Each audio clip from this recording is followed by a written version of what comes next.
Non, non. Oh. C'est ce qui m'est pas arrivé. J'espère, en tout cas. Ça a été... je connais très très bien ce film parce que j'ai fait La Colline à des yeux pendant ce film-là. Wes Craven tournait Curse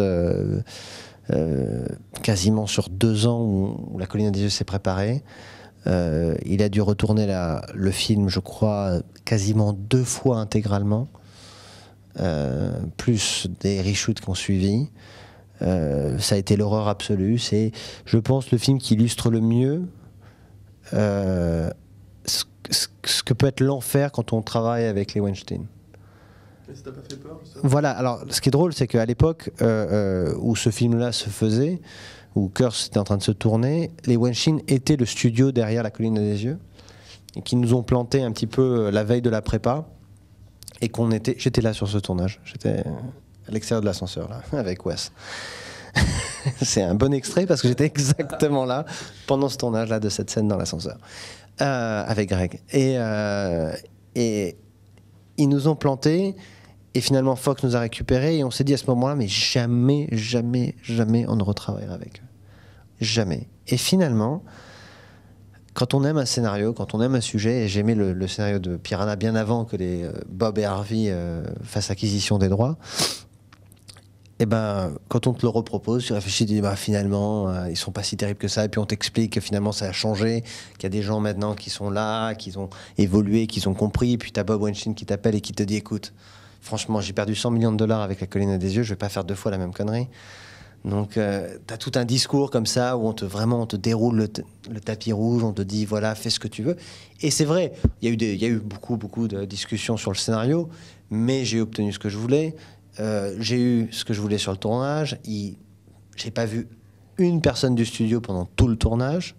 Donc, ça a été vraiment très, très bien de ce côté-là. La post-production, début de post-production s'est très très bien passé et c'est vraiment sur les quelques derniers mois qu'on a eu des gros problèmes et des grosses prises de bec et des vrais problèmes, mais pas simplement sur le film, plus sur le positionnement marketing du film, qui finalement, j'avais raison, ils avaient tort, on va dire. C'est-à-dire que eux voulaient vendre le film, ce qu'ils ont fait comme un film sérieux d'horreur premier degré. Moi, je voulais le vendre pour ce qu'il est. Et le démarrage américain a été ultra tiède, avec des critiques incroyables qui disaient mais pourquoi c'est ça le film, c'est complètement différent, donc avec un très bon bouche-à-oreille qui a fait que ça a monté derrière. Et parallèlement à ça, tous les autres distributeurs dans les autres pays, que ce soit l'Angleterre, la France avec Wild Bunch, l'Australie, la Corée, ont ouvert numéro 1 dans leur propre box-office en vendant le film pour une comédie d'horreur tel qu'il est. Donc vraiment, voilà, ça a été plus là-dessus. Et puis évidemment un combat sur ce qu'il faut laisser dans le film, sur le remontage et évidemment sur les effets spéciaux, la 3D, etc., qui ont été des moments un peu difficiles parce que moi j'avais beaucoup d'exigences et eux parfois avaient l'impression de faire une série B, donc ne pas vouloir dépenser trop d'argent dans ces domaines qui étaient tellement importants. Malheureusement, il y a eu des dommages collatéraux dans toutes ces négociations. C'est vrai que j'ai dû couper une centaine de plans d'effets spéciaux dans les 2 derniers mois.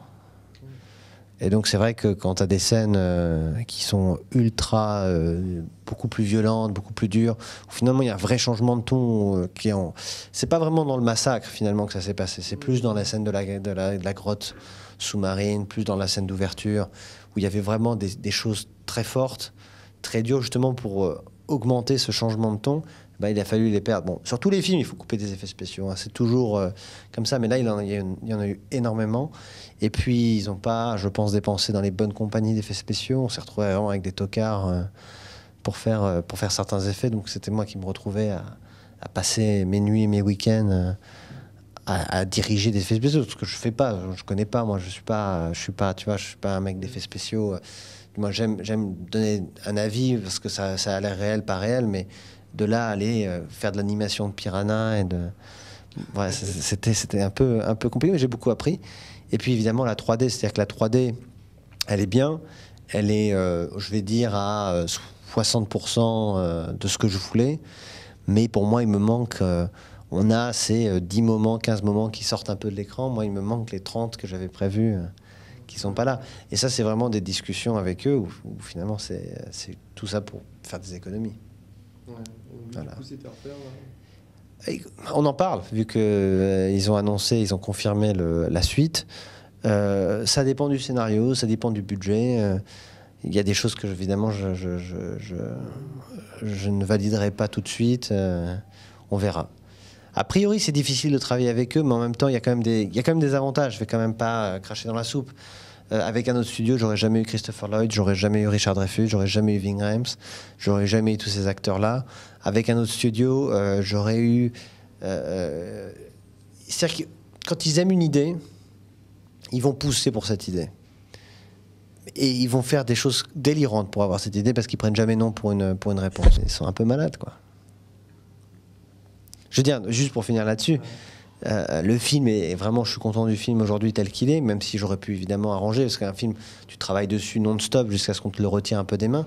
Mais il y a 1 mois et demi, 2 mois maintenant, j'étais à Los Angeles avec Harvey Weinstein qui m'expliquait qu'il fallait enlever toute la nudité du film et enlever tout le gore over the top parce qu'il fallait faire un truc sérieux.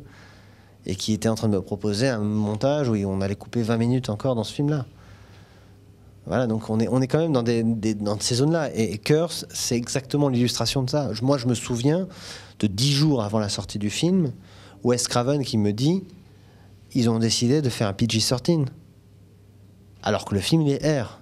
C'est-à-dire qu'ils ont remonté le film à 10 jours de la sortie. C'est même pas un poignard dans le dos. C'est quelque chose où... Moi, je comprends pas comment Wes n'a pas retiré son nom du film. C'est-à-dire que c'est vraiment des choses, quand ces conversations-là ont lieu, où je me suis vraiment posé la question de me dire si ça arrive, parce que j'ai pas non plus le pouvoir absolu d'empêcher, c'est leur film, c'est eux qui payent. On est en Amérique, le Final Cut leur appartient. Donc s'ils avaient poussé ça, moi j'aurais retiré mon nom. J'aurais pas assumé ce film-là parce que c'était plus mon film. Mais ce qui est étonnant, c'est que c'est des mecs sensés. Quand tu leur dis je vais faire une comédie d'horreur avec des seins, et qu'un mois avant ils disent il faut enlever l'aspect comique, l'horreur et les seins. Limite, oui, Bob, il voulait faire ça. Et puis Harvey, il voulait pas.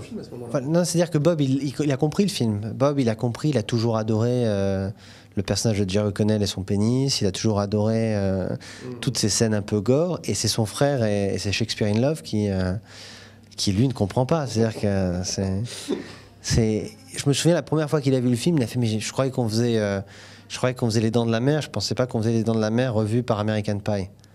Eh ben ouais, c'est exactement ça. C'est ça qu'on est en train de faire. C'est ça qui a été écrit et c'est ça qui a été tourné. Voilà, c'est tourné avec... mais bon, les autres studios sont pas beaucoup mieux. Hein. Je veux dire, je travaille avec d'autres gens. C'est jamais facile. C'est toujours des négociations. Il y a toujours des situations surréalistes que les gens n'imaginent pas. Mais le tout est de résister jusqu'au bout et de garder un film dont on est fier à la fin.